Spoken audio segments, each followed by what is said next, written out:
एक बाबा जो करीब 9 साल से समाधि में है लीन। एक और डॉक्टर कहते हैं बाबा की हो चुकी है मृत्यु। दूसरी ओर भक्त जो करते हैं इस बात से इनकार। आज हम आपको बताएंगे आशुतोष महाराज का पूरा सच। करीब 50 वर्ष पहले बिहार से एक साधु पंजाब आता है। लोग उन्हें आशुतोष महाराज के नाम से जानते हैं, लेकिन उनका वास्तविक नाम महेश कुमार झा है। उनका जन्म 1946 में बिहार के दरभंगा जिले के नखलोर गांव में हुआ था।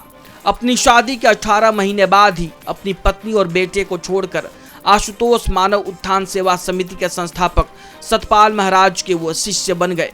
धीरे धीरे उनके अनुयायियों की संख्या बढ़ती जाती है।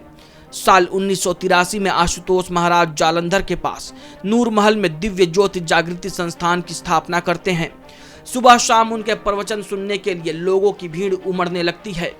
समय के साथ देश ही नहीं विदेश में भी आशुतोष महाराज के लाखों भक्त बनते हैं। दिव्य ज्योति जागृति संस्थान की कई ब्रांच देश विदेश में खुलती हैं। खास बात यह है कि आशुतोष महाराज के शरीर ने अचानक 29 जनवरी 2014 को हलचल करना छोड़ दिया। लोगों में यह बात फैल गई कि उन्होंने शरीर त्याग दिया है।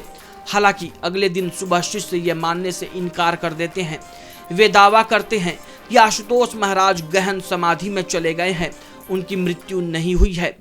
इसके बाद 31 जनवरी को डॉक्टरों की एक टीम उन्हें क्लिनिकली डेड घोषित कर देती है, लेकिन शिष्य अपने दावे पर अडिग रहते हैं। उसके बाद विवाद बढ़ने पर मामला पंजाब और हरियाणा हाईकोर्ट पहुंचता है, जहां भक्तों को आशुतोष महाराज का शरीर 3 वर्ष तक फ्रीजर में रखने की अनुमति मिल जाती है। हालांकि आज 9 वर्ष से अधिक हो गए हैं और आशुतोष महाराज की गहरी समाधि की अवस्था जारी है। नूर महल के जिस कमरे में आशुतोष महाराज का शरीर रखा है, उसकी सुरक्षा दिव्य ज्योति जागृति संस्थान के सेवादारों का एक ग्रुप 24 घंटे करता है। आम लोगों को इसके अंदर जाने की इजाजत नहीं है। वहीं इस एरिया के आसपास पंजाब पुलिस के जवानों का सुरक्षा घेरा रहता है।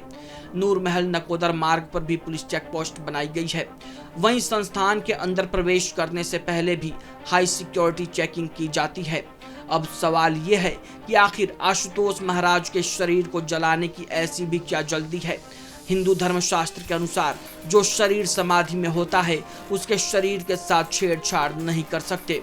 कोर्ट डिसीजन नहीं दे पा रहा, शायद इसमें मास इन्वॉल्व है। लोगों की आस्था और विश्वास का सवाल भी है। आज भी हर 6 महीने बाद 3 डॉक्टरों की एक टीम बाबा आशुतोष के शरीर की जांच के लिए जाती है। उनका शरीर एक फ्रीजर में जिसका तापमान -22 डिग्री है। इस बॉक्स के चारों तरफ उनके लगभग 20 अनुयायी हर वक्त रहते हैं। उनमें से कुछ मंत्र जाप तो कुछ यौगिक क्रियाएं करते हैं, क्योंकि उनका मानना है कि बाबा कभी भी समाधि से जाग सकते हैं। इस तरह से नूर महल के उस डेरे में एक बहुत ही अच्छा माहौल बनाया गया है। भक्तों का ऐसा भी मानना है कि पहले भी वो उत्तराखंड की पहाड़ियों में लगभग 20 साल तक समाधि में रहे थे। इस तरह ऐसे ही वे 13 साल समाधि में रहे। वहीं आपको बता दें कि पंजाब और हरियाणा उच्च न्यायालय की एकल न्यायाधीश पीठ का शरीर का दाह संस्कार करने का 2014 का आदेश एक खंडपीठ ने पलट दिया था, जिसे 5 जुलाई 2017 को भी उसके शरीर को सुरक्षित रखा गया था।